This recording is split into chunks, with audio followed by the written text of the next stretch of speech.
I'm going to call this meeting to order, please. This is the May 27th Knoxville Regional Transportation Planning Organization Executive Board meeting.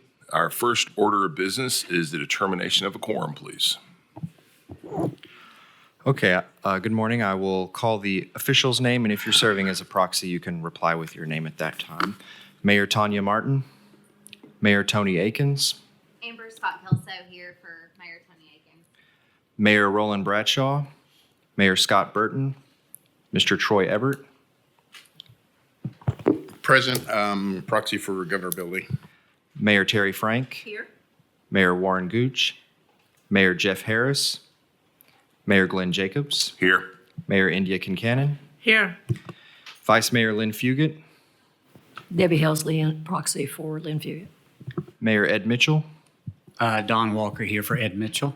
Commissioner Gina Oster, Mr. Billy Pickle, Trustee Justin Biggs, Mr. Isaac Thorne, Suzanne Rimmer in for Isaac Thorne.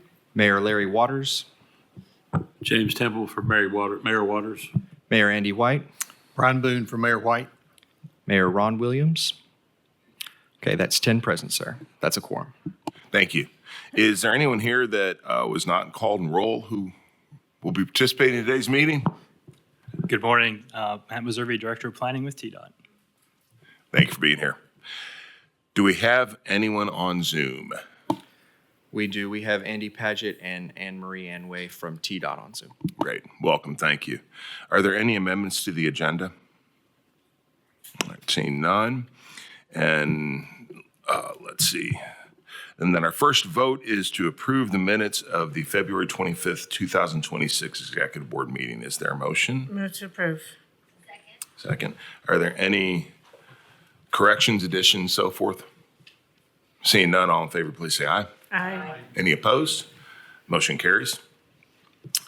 Next order of business is a motion to approve the local targets of the Federal Highway Administration performance measures for the 2026-2009 four-year period. And this will require a presentation by Mike, please. Yes. Good morning, everyone. This is an item for your consideration for action today to adopt a resolution to adopt local targets for these performance measures. So I'll go through some background. And you may recall if you were at the February meeting, we talked about this same thing on the safety target side. So this falls under the Federal Highway Transportation Performance Management to, again, increase accountability and transparency of the funding and how it's affecting performance of the transportation system. So these are required. These are the different performance measure areas. Today we're talking about PM3, which is what's shown here, subpart E, F, G, and H. These are directly tied to funding program from Federal Highway. Subpart E is for the National Highway Performance Program. Subpart F is for the National Highway Freight Program. Then subpart G and H are for CMAQ, Congestion Mitigation, Air Quality Improvement. So all those funding that Federal Highway gives to TDOT into our region, they want to see what kind of performance we're getting for those funds. Unlike the safety targets, which are done annually, the PM2 and 3 are four-year periods. So we're entering the third period now for 2026 to 2029. Targets have to be established first by TDOT by October 1 this year. And these four-year targets can be adjusted at the midpoint. So usually we have 180 days after TDOT does theirs to establish ours. We're kind of moving up the timeline because under subpart G, we actually share that target with TDOT. It's specific to the Knoxville urban area. So TDOT really wants our endorsement of it before they finalize their targets. So we're kind of working in conjunction. So that's why we kind of moved up the timeline. So these targets, it's important to realize the road network that's involved, it's the national highway system only. So that's the interstate system and the main principal arterials, mainly the U.S. highway system like Alco Highway, also Pellissippi Parkway, Western Avenue, Chapman Highway, the major facilities. So these are the only ones really being looked at because the funding source is only eligible under NHPP for those roadways. So in the targets, usually what we've done the first two four-year periods is just support the state's targets, saying we'll program projects that contribute to accomplishment of those. And the primary reason we've done that is because the funding is largely controlled by TDOT, and some of the data, quantification of these was challenging. However, we feel like we're ready now in this third period to go ahead and start doing our own local targets. We do have access to the data. Just makes more sense to have these locally based rather than statewide. The other thing is there's no formal target assessment or consequence for failure to meet the targets. So there's really no downside, I would say, to setting our own targets. It just enables us to track the conditions here locally much better. So we will be assessing these against the targets and reporting back to this body on how we're doing periodically. So when it comes to setting these targets, I found a guidance document from National Cooperative Highway Research Program that was really helpful in talking to the technical committee about how we should approach target setting. There's kind of three overarching philosophies. You got realistic or predictive, where you're trying to use data and try to see where the trend is going. There's another thought out there to just do aspirational, say, hey, we really want to get better, even if we may not achieve that. Of course, you know, the safety targets over the years, we've had declining or worsening targets. That's a difficult conversation to have. But then that shifts it to when you're assessing your targets, you have to explain why are we not meeting these. And then finally, there's conservative target setting approach where if there were dire consequences for not meeting the targets, you might want to take this approach and say, we really want to set a target that's achievable. But then again, you have that conversation about why are we saying things are going to get worse. We did work with the technical committee. We had a workshop, and I'll talk about that some more. But one thing we did poll them on was which approach of these do you favor the most? And the unanimous, this was an online polling we did. We confirmed this at the meeting a couple weeks ago, but everybody agreed with realistic predictive approach. So we talked about with the tech committee all these factors in setting targets, the historical trends, peer city data, discussion of the factors. And one big factor here is, of course, everybody knows the region is growing tremendously. This chart shows the population growth just since 2020 for the 6 counties of the TPOe. You can see we've grown by nearly 60,000 population in that time frame. So that's almost like 2 cities of Maryville added to the region, if you want to look at it that way. And then even comparing to peer counties, Davidson, Nashville area, Knox County actually exceeded the population growth from between 2020 and 2025, barely, with 30,980 versus 29,000. So I was very surprised to see that. Of course, Hamilton County is also growing. On the flip side, we see Shelby County actually declining on theirs. So this data comes from the Boyd Center. But again, it's challenging to meet these performance targets on congestion factors types of things when we're just growing at that rate. So this is some example. I won't go through each one of these like we did with Tech Committee. We spent, around an hour in April on a workshop and then the meeting a couple weeks ago to confirm these. But just a flavor of kind of the data we presented to them. We have access through TDOT has purchased a data aggregation platform that's nationally provided. But we can see segment by segment the conditions of our roadways and look at this. And so we'll be able to track this moving forward.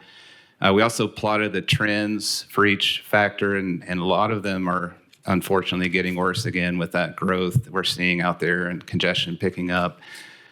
So these all factored into each one each target area that we set. So this is a summary of all the targets. There's several here, like I said, and to go through each one would take quite a bit of time, but we did work with Tech Committee. We sent a polling form out after the workshop to let them vote. We presented a staff recommendation for each one of these, and then we reviewed and confirmed that at their meeting a couple weeks ago. And I would say generally we set these based on that realistic predictive approach again, trying to bring data in there. And then we sort of, for the most part, took an approach where we wanted to show some improvement or maintaining baseline or some improvement, just because, again, there's no consequence for not meeting these targets. So we're kind of trying to shoot for a little bit of hopefulness here. So the first 3 ones on here deal with travel time reliability. That one's really challenging with the growth we're seeing. So on that first interstate travel time reliability, we did show a slight declining from the baseline of 83% of the network being reliable down to 82%. The truck travel time reliability, we're trying to hope that holds at least steady.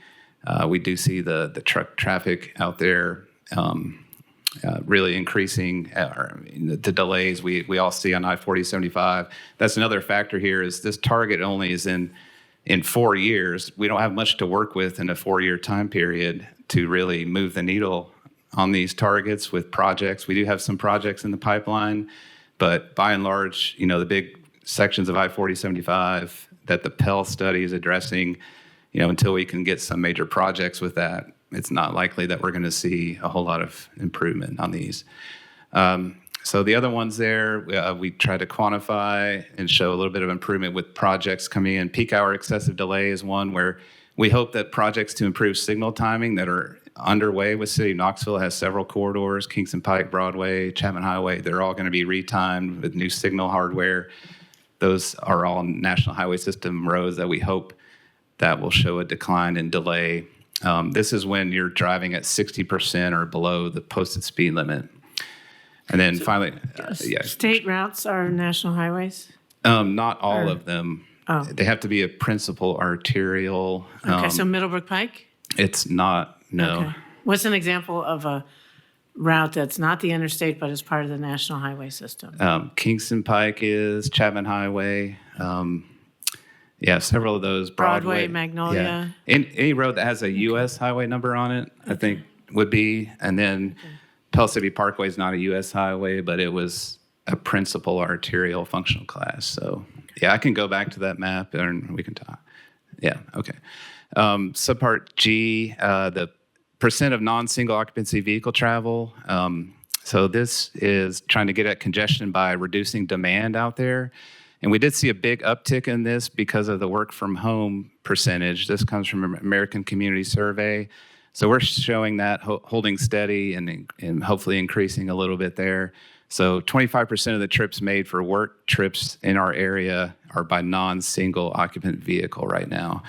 And then finally, the emissions. This is the most quantifiable of all of these in some respect anyway, whether we calculate the emission reductions from the projects we've programmed with CMAQ funding in our new TIP. Right now, there's only 3 projects. We hope to get some more funding to the area so that we'll exceed these targets when we get other projects funded. So that's it in a nutshell on those. I know that's there's also, should have mentioned, this is laid out in the packet. There's a document here that goes through each one of these, a little bit of more information and the trend lines and that kind of thing that hopefully will give you some more background. But to wrap everything up here, again, we're requesting, recommending that you adopt these local targets as shown in the resolution also in your packet. The technical committee recommends approval of that. I didn't mention subpart G is really the ones we need to take care of today or as soon as possible. The other ones we could actually wait if there was any concern about adopting those today. But I felt like it would make sense to just get them all done in one fell swoop here. Again, there's no consequence for missing targets, although we do have to describe our progress in the mobility plan and TIP each time it's updated, document what the targets are and how the projects are addressing that.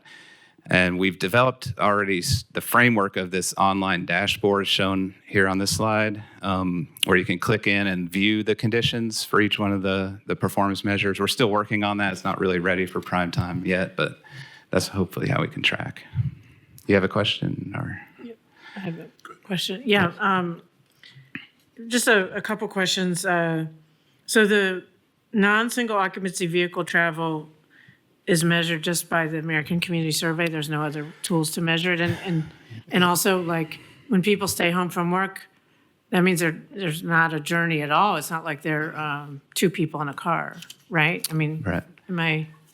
But that means more of the trips are just with more than one person in a car? Yeah, that measure is trying to get at all travel. Hopefully you can reduce single occupancy vehicle travel for all types of trips. Mm-hmm. But collecting data on that would require regular detailed surveys. Data collection would be nearly impossible. And to have a consistent data source to measure that every year or every 4 years. So the American Community Survey is what Federal Highway says. If you don't do your own local data collection, this is a data source you can use for this. So that is just the work trip. And they're just simply asking the people on this, if you have ever gotten the American Community Survey, it'll ask you what mode of travel did you use the most frequently last week? And so if you say I worked from home more than 3 days a week or 3 or more days, then that would be the answer you give. And that's tabulated that way. So it's not a perfect source, but it's about Okay. the only thing. Okay. And then how the emissions are measured through? So the emissions, I said it is quantifiable, but a lot of assumptions go into this calculation. So the projects that are funded are transit priority, signal priority projects in the city of Knoxville on Kingston Pike, Chapman Highway. So we look at, we assume that there'll be a 10 or 15% boost in ridership on that route because it's more reliable travel time, more faster travel time with the bus mode. We look at existing ridership on the route, bump that up, then take that volume off of motor vehicles, what those would have emitted. And there's calculator tools Federal Highway provides that you can plug these numbers in and it cranks out the emissions related to that. It's using a lot of factors and things. But so it's not really necessarily a real number that you can measure, but it's calculatable, all things, being equal. So Okay. hopefully That sounds yeah. tricky. But The okay. other project is yeah. signal timing and Maryville advanced traffic management system. So we look at all the travel times on those routes and show an improvement that way and a reduction of emission. Sorry. Anyway. Mayor I Flag. move to approve Okay, yes. the resolution setting the 4-year targets for PM3 as outlined in attachment 1. Thank you. Is there a second? That's it. If I Second. may, Mr. Chair, Yes, please. Ms. Scott Kelso has left the room and we no longer have a quorum. Okay, we'll wait for her to come back.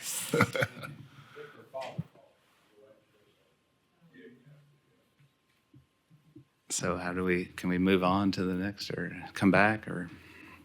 Let's give Do we her, need a motion? Do we need, when we have a quorum, a motion to do, a second motion to do the second thing you talked about, attachment, or, no, this you is said just, we this is for should. PM3, right? This is only for approved PM3. Yeah, the resolution addresses all the targets that I Okay. talked about in one single motion. Okay, Okay, I'm sorry. Resolution, Okay. yeah. We'll give Amber just a second, Okay. please. Brief intermission. why don't, if I could, Mr. Chair, I want to introduce Suzanne Rimmer. She's a new Deputy Director of CAT, working with Isaac, and we're really glad to have her in this role. She joins us from Kima, so we're bringing talented people over there. So welcome, Suzanne. She joins us from where? Kima, Knoxville Emergency Management Agency, like TEMA and FEMA, but no, not Cuba. No. Okay, we've got a quorum. All in favor, please say aye. Aye. Any opposed? Motion carries. Thank you. Thanks. Next is the FTA Urban Transit Program of Projects. Before moving to action on this, this does require a public comment period. So is there anyone from the public who would like to comment on this issue? Okay, seeing none, Doug, take it away. All right, thank you. This is the annual funding that we get, and it has to go through, as the mayor said, a public hearing process. We did advertise the notice in all the regional papers and put this information on our website. It's a requirement by FTA. And we get 3 different sources of funding that come to our urban area. The first I'm going over is called Section 5307 Urban Area Funding. And our allocation for fiscal year 26 is $181,000. So we actually got an increase of about $175,000. And this funding goes to transit capital and operating. The city of Knoxville is the official designated recipient. And back in 2012, the city agreed to begin to share this money with CAC and ETHRA. Next slide, please. Those agencies agreed to divide the money based on a set rate. So the city of Knoxville, or CAT, gets 79.8%, so that's around $7.2 million. CAC gets 14.9%, so that's $1.3 million, and ETHRA gets 5.3, so about $481,000. FTA does ask us to provide to the public how this money will be used. And these are kind of general categories that FTA provides. This is how each agency kind of has to put their money in these buckets. So CAT's going to use their money for maintenance and capital items, the ADA paratransit service, and safety and security equipment. CAC is going to use it for operating, job access, operating, maintenance, safety and security, and ETHRA operating, maintenance, safety and security. The second pot of money that comes to the urban area is called bus and bus facility funding. This we get $784,000. It actually was an increase of about $28,000, and it can be used to purchase vehicles, equipment, or to construct facilities. Once again, the city of Knoxville is the official designated recipient. The catch to this is it can only be used by a fixed route provider. In our area, that's only CAT, so they get all of the funding. What they're going to be using it for, next slide please, is to buy a replacement service van, acquire shop equipment, acquire some bus stop amenities, rehab the gate at Knoxville Station, miscellaneous support equipment, and mobile fare collection and overhaul some buses. The third pot of money that comes is the 5310. This is for seniors and individuals with disabilities. And this is the money we often give to nonprofits to help buy vans. So we get $872,000 a year. It was an increase of about $34,000. And FTA prescribes how we can use this. We have to use at least 55 cents for capital, which is like buying vans. 35% can be used for operating and 10% for administration. And you must be a nonprofit or a human service provider. Now, we don't have the specific projects. If you remember, we now are allocating this money to CAC, and they will be doing their own individual call for projects. And the TPO will be working with Karen on that. And then once we go through that process and select projects, we will bring it back to the Tech Committee and Executive Board for your approval. The last slide is just like we said, there is a public hearing, and the FTA says you can do this in conjunction with the Executive Board. We did advertise it. We also allowed people to submit comments in advance, and there was none submitted. And as the mayor said, no one is here to sign up to speak on this. So we do need to have a motion to approve this. I'll move to approve. Second, is there any discussion, conversation? Well, I'll just add that CAT has gone did a CAT reimagined and reimagined the routes based on the needs of the city and riders today. And ridership is up over 20%. And we are close to fully staffed, or are we fully staffed with CAT operators? Almost fully staffed. And also, I know, most of you don't live in the city, but CAT serves everybody who comes to town.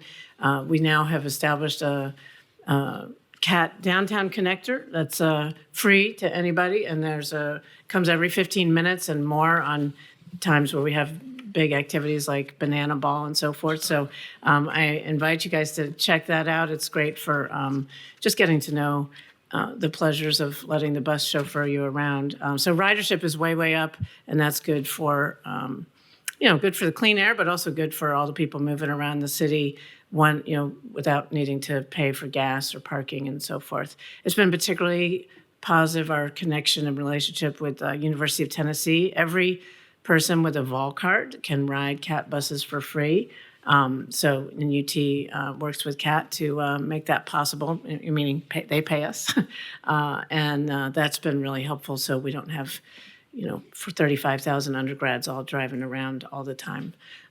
So anyhow, appreciate CAT's work. Also very glad to share these FTA dollars with our CAC partners and ETHRA. So I think that's been working well. Thank you, Mayor. Anyone else? Mayor Frank? Did, I know you said no one has signed up for public comment or that you officially received any public comment, but did Ethra reach out about, I know they usually comment on these allocations. Did they have any input or send a letter or anything? Once we get the annual amount in, the mayor sends both CAC and Ethra a letter telling them their amounts. And Ethra did provide the data in your packet about what they're going to use their money for. So Mike Patterson sent in that information, Okay. so. Okay, thank you. Thank you, Mayor. Anyone else? Okay, all in favor, please say aye. Aye. Any opposed? Motion carries. Thank you.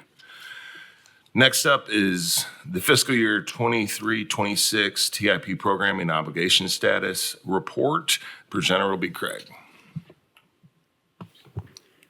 This is kind of a new report that we're doing, trying to look more periodically rather than, so there's the required annual obligation report that comes at the end of the fiscal year, usually kind of at our December or November meeting, we'll present that. We also meet with the local agencies a couple of times a year and are trying to kind of bring information out of that and provide more real-time information on where we are on projects within the TIP as they move through development process and projects that are obligating. Maybe take a look as we continue to evolve this report, maybe have some projects that are a delayed project report status to kind of, again, increase just transparency and information about how the projects are proceeding. So in this one, we are looking back at the current TIP, so the fiscal 23 through 26 TIP, as we get ready to transition into the new fiscal 26 through 29 TIP. So this is backward looking at, again, the periods of those fiscal years. So of the, looking at that period of report, it is then again fiscal 23 through 26. We're going to look at the obligations that have happened here in fiscal 26 only as we go on to the next slides. Looking at the number of TIP projects that are contained individually listed projects. There are 60 projects listed within the TIP. Of those, 90%, 61 or 90% have been initiated and are moving forward in some phase of development. Kind of some big snapshot pictures that you look at. Total funds programmed, very nearly $1 billion that are programmed in the TIP period. Federal highway dollars represent about half of that, $479 million. The total obligations of those federal highway funds, $287 million, or about 60% of those funds have been obligated for. And then if we just look at that period, we're at about 90% of the way through the TIP at this point. Projects by current phase of work, again, 68 overall projects. Again, you'll see 61 have been initiated, 7 are not started, and then the rest kind of through the various phases as we go forward, either in the traditional highway projects, NEPA design, right-of-way construction, or FTA and federal highway funds flex to FTA are represented there. Of note, the projects that are not started, I can kind of give you a list off the top of my head. 4 of them are the Reconnecting Communities project grants that were, that program was defunded, and those projects are not currently moving forward with that initial program funding. There's I-75 widening north up near Raccoon Valley Road. That project hasn't started yet. The maintenance and repair grouping was kind of a project, a bucket that didn't have anything within it. It still counts as a project, but it wasn't a project in the sense that it had an actionable item within it. And then there's an EV charging station in Clinton that has not initiated yet as well. So that's the list of 7 that have not been activated so far. Everything else is moving forward. Sub-application of funds, the project funding that is administered by this board for programming. If we look at, again, this is that snapshot for fiscal 26, $38 million programmed. Obligations to date at this point of a slim number. We only have obligated 4% of those funds at this point. TAP, Transportation Alternatives Program, relatively low number at this point as well. And I will say that we had a lot of discussion about this at Tech Committee, and I think it is a snapshot, and it really is just kind of falls on where we haven't had any significant construction activities go on in this the first part of fiscal 26.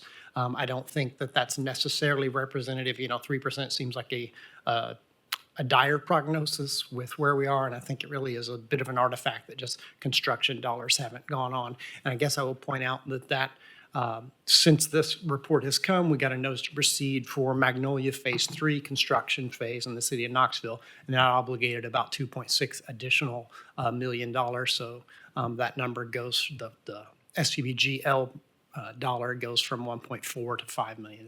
So it is a little different there. And let's see, and then the projects that have been obligated, again, within fiscal 26, that you'll see here, regional payment data collection, an additional phase of that, right away for Virtue Boyd Station Road out in Farragut, a number of ATMS projects that were small additional funding. Those were adjustments to the phases of those projects that were already moving forward, since we're seeing a small number of them there. Similarly, for the Liberty Street Multimodal Project, the construction phase was previously obligated, and these were adjustments that were made within that construction phase. Blunt Sevier Road Corridor Project, similar scenario. The lion's share of those obligations happened in a prior fiscal year, and this is just an adjustment to those. These are in, the dollar figures on the last one are in millions? I mean, Those are. what's that $1 looks a It little is funny. it is literally $1. So there, that's, It was what? I don't understand that. That's what it was, $1. It's an adjustment that was made within there, and they were it's.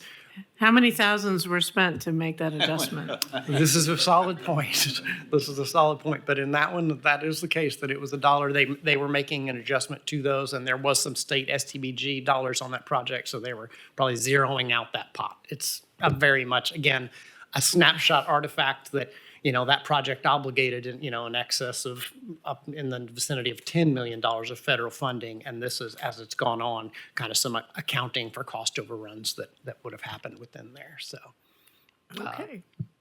it's just the nature of things. Concord Road, Turkey Creek, out in Farragut, that de-obligation, that's a project that was closed out. So they were kind of closing the books on that, and there was some money in that got rescinded, or not rescinded, but kicked back to state STBG pot. Knox ATMS, design funding, again, within the CMAQ program. South Waterfront Pedestrian Bridge over the Tennessee River. That project moved forward to design, so that was the obligation there. And then we had a small adjustment to the PE design for Foothills Mall Extension Phase 2, and notice to proceed for construction for the Gibbs Pedestrian Bridge is one of the significant ones that we had on this list. And again, this is within that period, so it's a relatively small list, and you're going to see kind of, the obligation record oftentimes is kind of jagged. So it's relatively small numbers now, but hopefully in this next quarter, we'll have some more moving forward. And my intention is for this report to come back quarterly with additional information, just to kind of keep you all posted on what's been obligated and what is coming down the pike. Look ahead, we anticipate that TIP federal approval will happen here perhaps next month or in July for activation, and that would be when new funding obligations within the fiscal 26 to 29 TIP would be available for our projects. The programming for that, we were conservative with the contingency funding reserve, and we anticipate that should put us in a good position to be able to advance the projects when they become ready for construction, even within a fairly, what continues to be an inflationary environment for costs. I will pause if there are any questions. This is not action item, this is just for your information. Is there any questions? Good. I do want to add that we just had delivered our revised tip and stip back to the feds this week, yesterday. So hopefully, July is still a conservative estimate as to when the 26-29 tip will be active, but hopefully they'll be able to look at our revised comments and give us an approval prior to that July date. So things are looking up. I don't believe we have any federal people on the line, so I will speak on that. Thank you. Anyone else? Great, thank you. And speaking at TDOT, up next is the FY 2735 TDOT 10-year plan review. The presenter is Mike. I will play the part of Mike at this point. So this is a set of slides that we had put together. Please forgive me. This is something that I have not really reviewed, so I'll be stumbling through it, but hopefully the slides are self-explanatory, and if there are any questions that I cannot answer, I will take them back and get a response to you. So,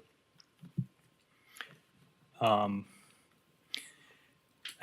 you know, and I think everybody is aware that a few weeks ago, the final 10-year plan was released that included the additional $400 million that was up for approval. Projects have been added to the 10-year plan, and everything that you see, if you were to pull up that list, is current as of today.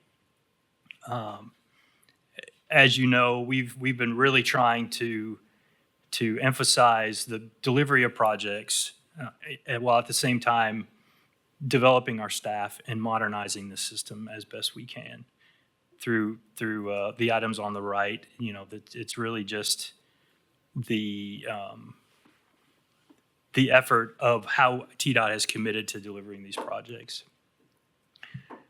So a little bit of a timeline as to how we got to the 10-year plan as it is today. It started out back in 2017 with the Improve Act list of projects. As you know, there was about, I think it was 962 projects that were included in that. As you know, that as the debate happened within the General Assembly, that included a potential of indexing some of the gas tax to take into account for the cost of these. However, that did not happen, but the 962 projects remained. So that created a little bit of a backlog in how we would be delivering these in a timely manner. Recently, in 2023, with the passage of the Transportation Modernization Act, that allowed us to get back on track with delivering some of these projects, but it also at that same time, TDOT made the commitment of creating a fiscally constrained 10-year plan. And the number of active projects went from about 1,000 down to about 100 projects. And I think we all, folks in the room that were part of that conversation back in 2023, knew that it was a very hard conversation that we had to have with folks that had letters of commitment that showed, $1 million here, $1 million there, but in reality, there was no way that we would be able to deliver these. And those were more of, I guess you could say, like a pacifier letter that said we will be working on them. It made it active, but it really wasn't moving. So again, the TMA provided that 10-year plan, which showed that we would be delivering, and also the commitment, the statement that what gets started gets finished is what we are working on now. And there's a slide here that shows that that's actually happening. So the investment strategy as it stands, with that additional $400 million was going towards improving 150 of non-recurring million, 150 million of non-recurring dollars is going towards critical bridge investment. We also had, as you can see, these are all non-recurring dollars going towards maintenance and improvement of the highway program. There was also part of this investment strategy was to add additional funds to investment into our aviation system, our airports, and the structures and facilities surrounding that, plus a dedication to improving the rest area and welcome centers. I don't think any of this is new. I think we've discussed this in previous meetings, but these are the numbers that were attached to that. So this one, I don't think I'm going to be able to, I'll just pause and let you kind of digest what's on here, but these are sort of the highlights of what was included in this latest 10-year plan update and the efforts that we did to allocate that money. It doesn't look like there were any changes that had a positive impact on our TPO. Yeah, I didn't see anything specific to our area in that additional 400. I think, Mike, you said you have kind of a follow-up to this. Yeah, I can go through our local projects at the end after Matt finishes real quick. All right, so here, again, the 10-year plan as it stands now, 93 projects. As at this point, we've delivered 48 of those. That was the initial. 22 have been added, and an additional 6 projects through the statewide partnership program.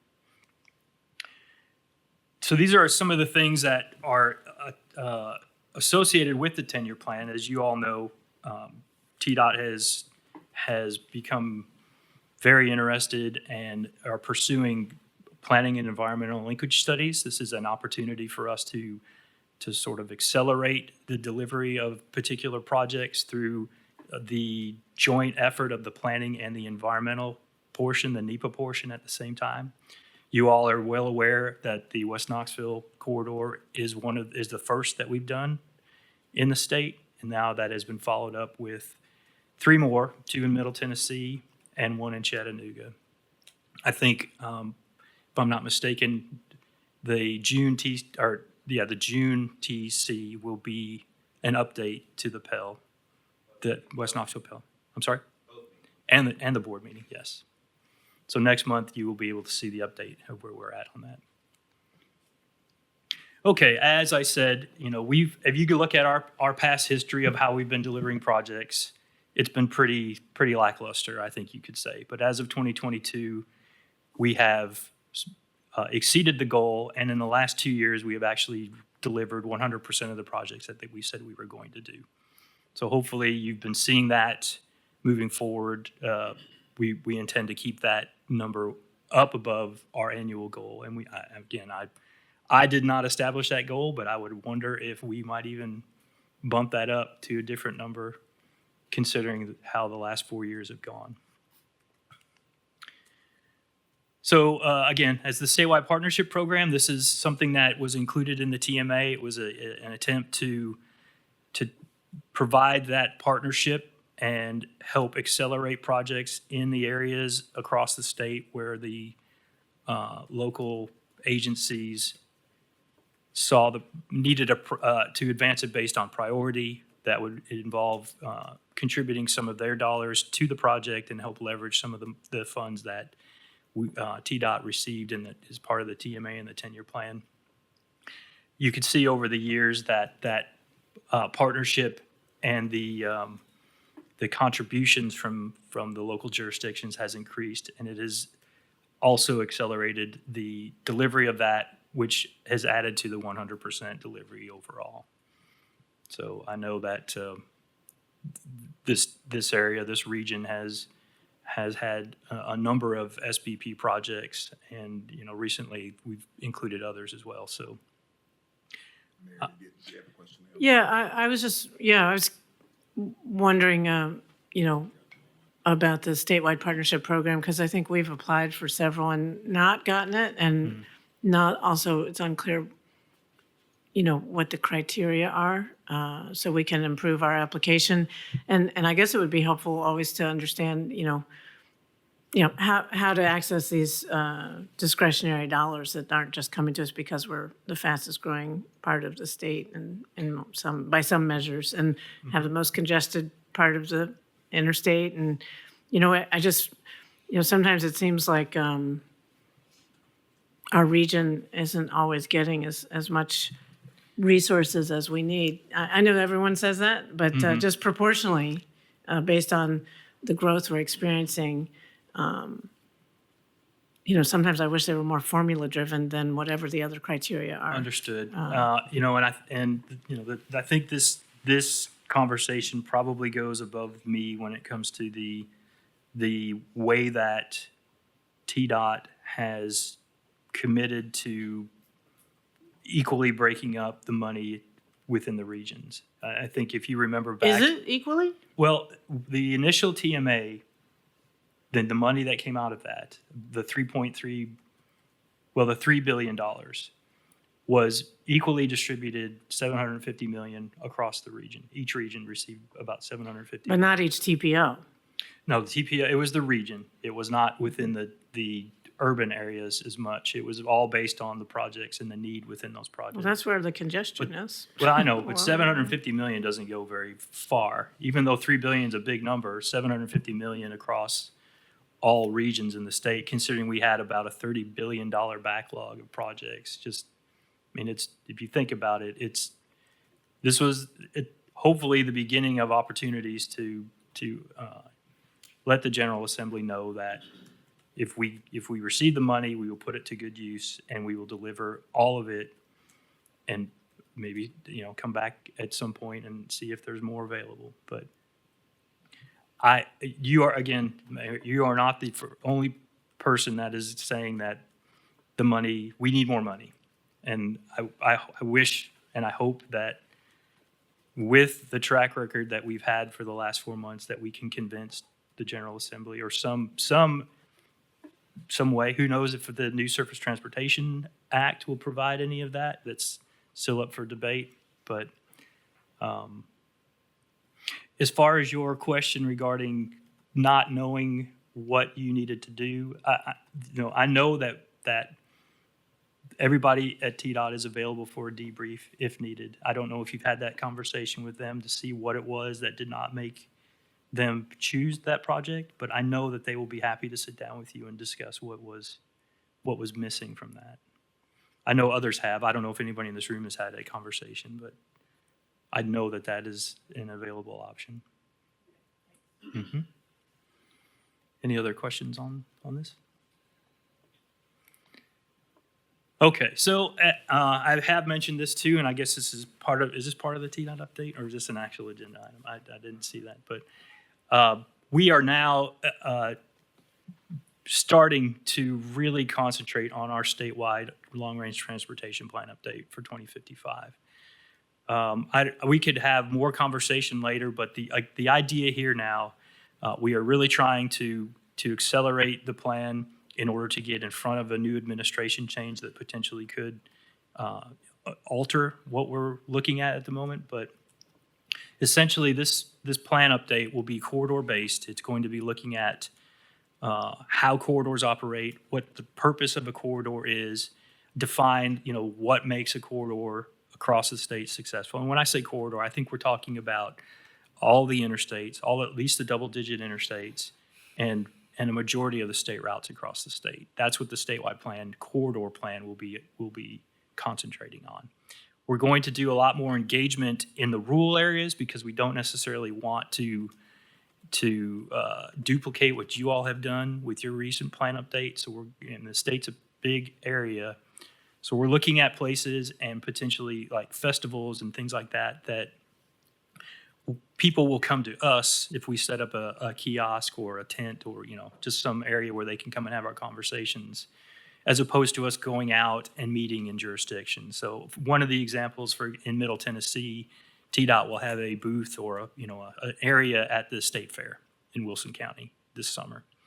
We are also looking at, for this region, heading over to Gatlinburg and setting up some kind of engagement area where we can actually hear what the tourist has to say. I think tourism here obviously is a big deal, and we would like to know what we're hearing from the folks that travel that aren't necessarily familiar with our roads and hear what they have to say. And again, each region is going to have one engagement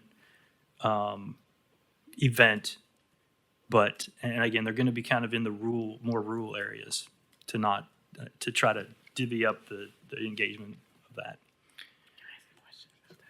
Yep. So, Can Sorry, go ahead. Yeah, that's a quick question on the last slide. Yeah.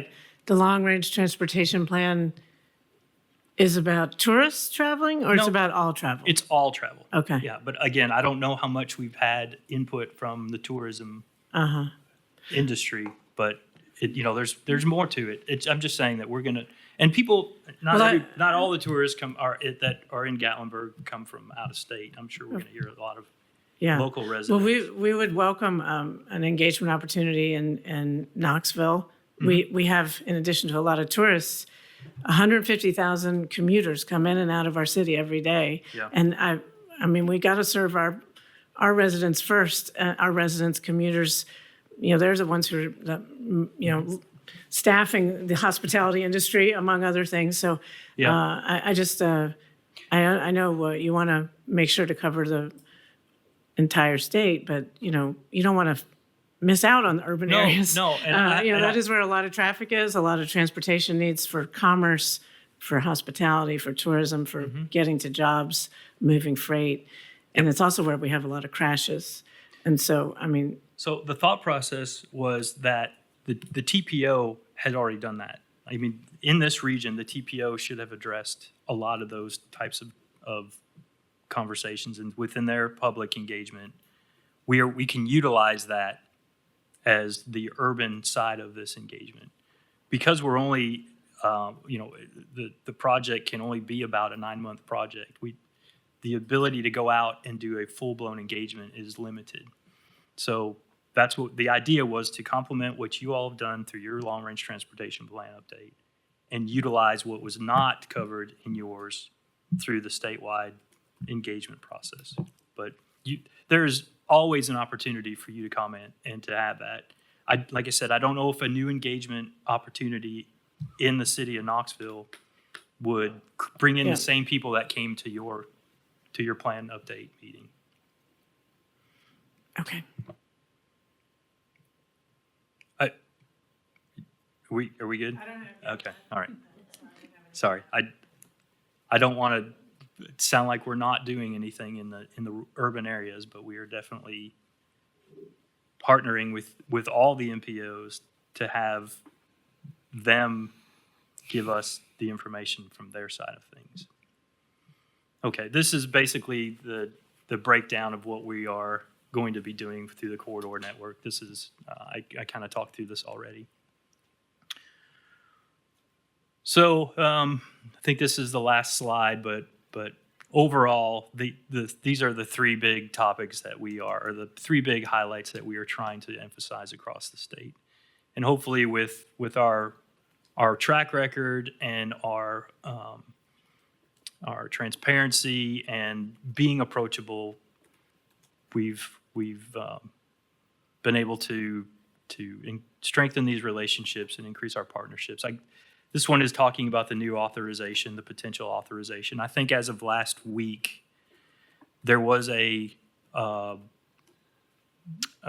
something that had gone to, I believe, one of the House committees for markup. I don't want to speculate. I think we've been hearing more of particular rumors, but from what I understand, it looks like this is going to be a much more simplified document, bill that had come out than what the IIJA or bill was.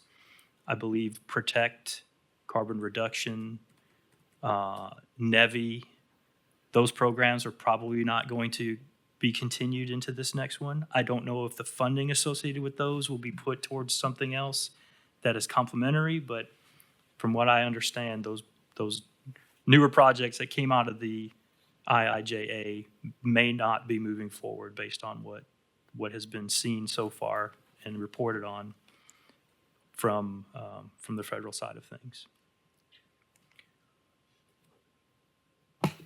Can I Okay. step into your presentation on that for a moment? Yeah, sure. With the programming that we developed for the new TIP, that contingency reserve funding that we have, for example, particularly we are seeing specifically the carbon reduction program funding, we did make assumptions that that program would continue as a locally suballocated funding. If in fact those funds are not continued in the next bill, then we'll have a conversation about kind of applying other flexible funds that can be attributed to those funds. So just kind of keep that in mind. That will be something that will come back and be making some funding shifts within the flexibility that we've built within our program if that funding is not continued in the next bill. Just wanted to Yeah, I mention guess. that. And to sort of follow up with that, we have seen in the past, and I think you all have been part of this journey, is that when certain things are no longer continued, there is a chance that they might even rescind the funds. So here's my request to you all, is to try to deliver as much as you can using these program funds before they may be taken back. So whatever you can do to accelerate those, I guess is my suggestion. So go ahead. That's a conversation we're kind of prepared and have started to talk to folks within, particularly that carbon reduction program. Let's get anything out here in fiscal '26 as much as we can. So. Yep. I think that might, yep, so that's it. You go one more slide, yeah. Just real quick to follow on with Matt and the 10-year plan. These are the projects that I've found in our TPO area, and we have Region 1 folks here that can, if I missed something for some reason, they can chime in. But just to real quickly go through these, TDOT's broken them out into sort of 4 categories in the 10-year plan. The first 3 are ones under development, active projects, things like Alcoa Highway widening down at Cherokee Trail, the choice lane study, this is a part of the Pell, I guess, study overall, the second one there. And then, of course, the diverging diamond interchange at Emory Road is under construction. The next set of projects were in the previous iterations of the 10-year plan, and they're being carried forward. And this list in the map is actually in the last page of your packet, if you have it in front of you. So the Edgemore Road, which is broken up into 2 segments, is on here.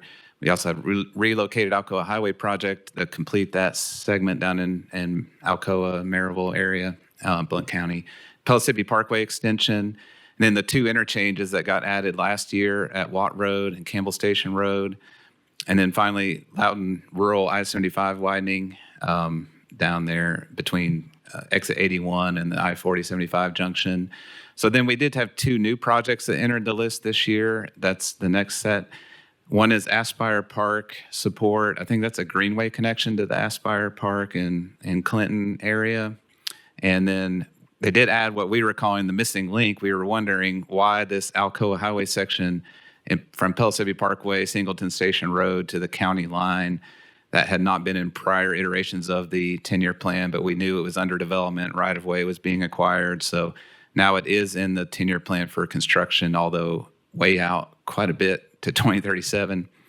And then finally, there was one statewide partnership program project selected by TDOT this year. Knox County applied for Lovell Road, the 2-lane segment kind of east of Pellissippi Parkway to Middlebrook Pike.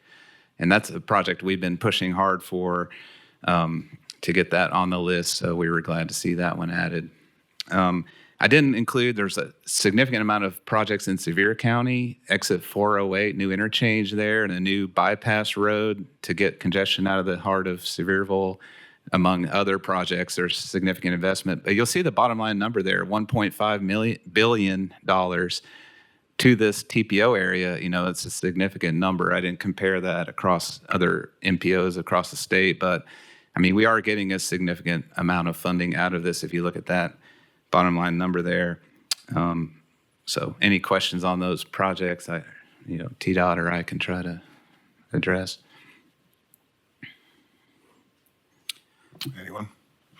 Okay, thank you. I assume that includes the TDOT update? Okay, thanks. I had a couple very Yes, quick please. ones, and this is just more of a personnel thing, couple things. The Rural Surface Patrol is launched. So all the areas outside of, from 407 now east, and the areas outside where our help trucks currently operate now have coverage for, with our yellow trucks. They're not the box trucks, they look more like a pickup, but they'll be able to help out with the, removal of crashes, with all kind of crash control, help with localities, EMA.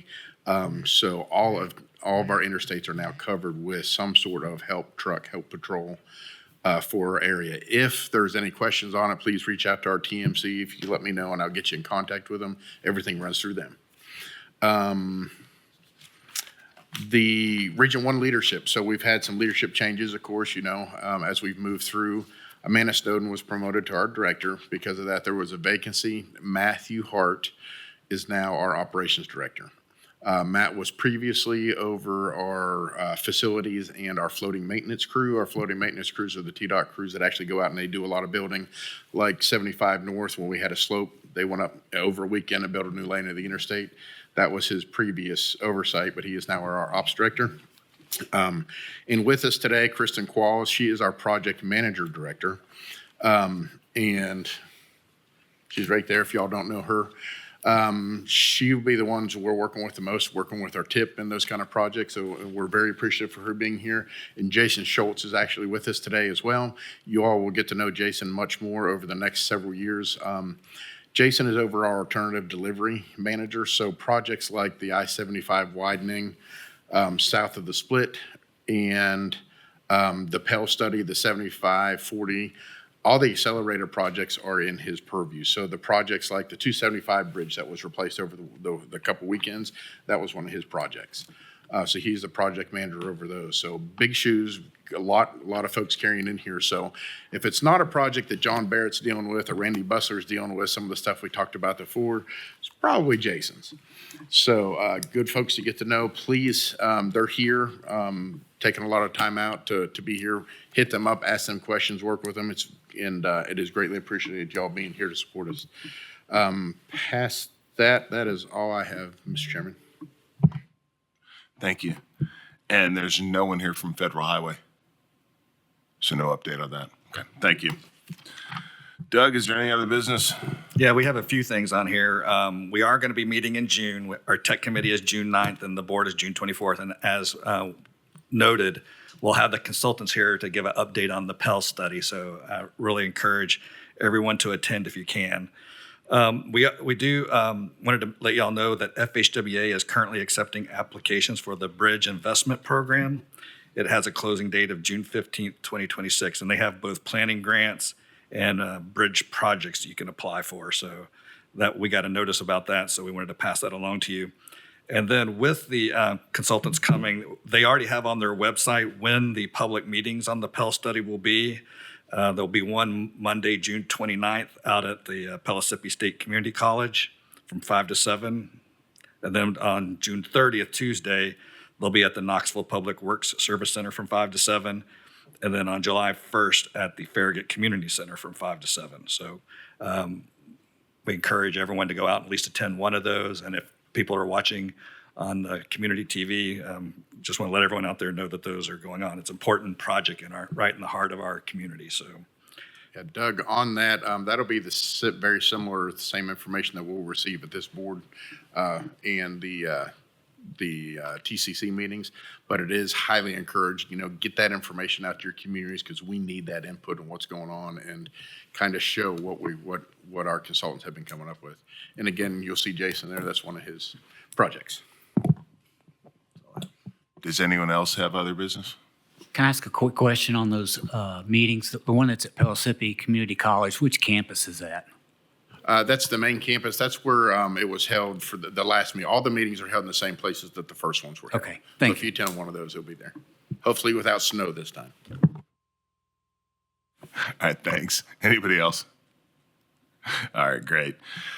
Now is the public comment period. Members of the public may address the executive board with a 5-minute time limit for each person. Is there anyone that would like to address this body? Seeing none, that is it for the business of the day. So this meeting without objection is adjourned. Thank you.